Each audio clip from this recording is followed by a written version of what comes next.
किसी भी नेक मर्द या औरत पर झूठी तोहमत लगाना, झूठा इल्जाम लगाना बहुत बड़ा गुनाह है और इस गुनाह को अल्लाह कितना नापसंद फरमाता है। आज की इस वीडियो में हम आपको बताने वाले हैं। आज हम आपको एक ऐसी औरत का वाकया बताएंगे जिसके हाथ मैयत से चिपक गए, मुर्दे से चिपक गए। ऐसा क्यों और कैसे हुआ, ये जानने के लिए आप इस वीडियो को आखिर तक देखते रहिए।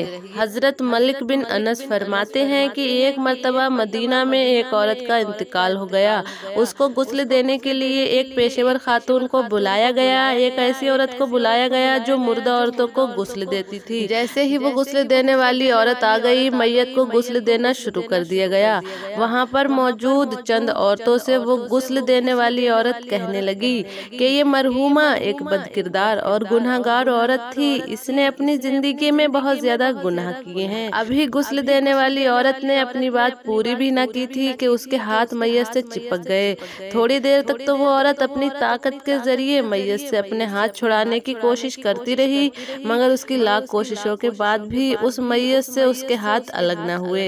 ये देखकर वो औरत जोर जोर से चीखने लगी और चिल्लाने लगी। उसकी चीखों पुकार सुनकर वहाँ मौजूद सारे लोग भागकर आ गए। तो वो लोग भी ये दहशतनाक मंजर को देखकर कांप उठे, क्योंकि उन्होंने आज तक ऐसा खौफनाक मंजर नहीं देखा था। सबने बहुत कोशिश की, मगर उस मैयत से गुस्ल देने वाली औरत के हाथ जुदा न हो सके।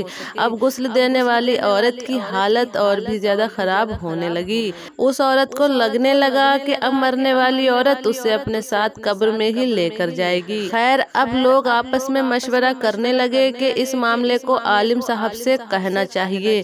जब आलिम साहब ने ये बात सुनी तो वो भी ये खौफनाक वाक़ये को सुनकर हल पेश न कर सके। अब सूरत हाल ये पैदा हो गया कि एक तो मैयत को दफनाने में देर हो रही थी, दूसरी तरफ गुस्ल देने वाली औरत की हालत भी खराब होती जा रही थी। इतने में उनमें से किसी ने कहा, हमें गुस्ल देने वाली औरत के हाथ काटकर मैयत से अलग कर देने चाहिए। जब औरत ने ये बात सुनी तो वो और जोर जोर से चीखने चिल्लाने लगी। तब वहाँ मौजूद एक शख्स ने कहा कि फलाह फलाह जगह पर एक बुजुर्ग बाबा हैं, हमें उनसे इस बारे में बात करनी चाहिए। मुझे लगता है कि वो बुजुर्ग बाबा इस मसले का हल भी आसानी से निकाल देंगे। वो बुजुर्ग बाबा काफी देर तक उनकी बातों को खामोशी से सुनते रहे, उनकी बातों पर गौर व फिक्र करते रहे। जब गुस्ल देने वाली औरत के ख्यालात उन बुजुर्ग बाबा तक पहुंचाए गए तो वो समझ गए कि गुस्ल देने वाली औरत ने मरने वाली औरत पर बदकिरदारी का झूठा इल्जाम लगाकर बहुत बड़ा गुनाह किया है। गुस्ल देने वाली औरत ने मरने वाली औरत पर तोहमत लगाकर यकीनन उसकी रूह को तकलीफ पहुंचाई है, इसलिए अल्लाह ने उसे ये सजा दी है। ये वो अजाब है जिसको कुदरत ने इस वाक़ये के हवाले से जाहिर कर दिया है। उसके बाद वो बुजुर्ग कहने लगे, मरने वाली औरत एक नेक औरत थी, उसने जिंदगी में कभी भी कोई बदकिरदारी नहीं की, मगर गुस्ल देने वाली औरत ने मैयत पर झूठी तोहमत लगाकर बहुत बड़ा गुनाह किया है।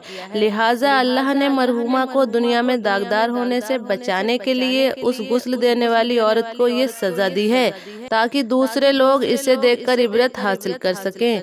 उसके बाद उस बुजुर्ग ने फरमाया, अगर आप चाहते हो कि गुस्ल देने वाली औरत के हाथ मैयत के जिस्म से अलग हो जाएं, तो इसको सजा के तौर पर 100 कोड़े लगाए जाएं। उसके बाद लोग वापस आए और बुजुर्ग की बात मानते हुए गुस्ल देने वाली औरत को 100 कोड़े लगाए। जैसे ही 100 कोड़े पूरे होने लगे तो गुस्ल देने वाली औरत का हाथ मैयत के हाथ से खुद ब खुद जुदा हो गए। तो इस वाक़ये से आप इबरत हासिल करें और कभी भी भूल कर भी किसी नेक औरत पर झूठी तोहमत न लगाएं।